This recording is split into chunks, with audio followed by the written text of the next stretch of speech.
अस्सलाम वालेकुम नाजरीन, मैं हूं नाइला भट्टी और आप देख रहे हैं आवाज़ लाहौर न्यूज़ चैनल। शामिल करते हैं आज की अहम खबर।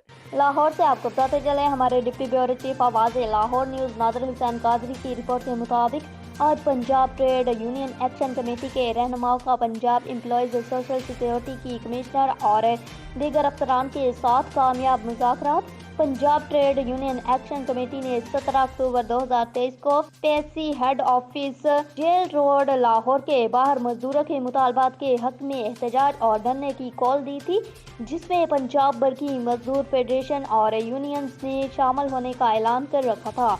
चनाचा कमिश्नर सोशल सिक्योरिटी ने सेक्रेटरी लेबर की हदायत पर कायदीन Punjab trade union action committee के रहनुमाओं से रब्ता करके मुज़ाकरात की दावत दी ताकि इनके मुतालबात पर गौर किया जा सके।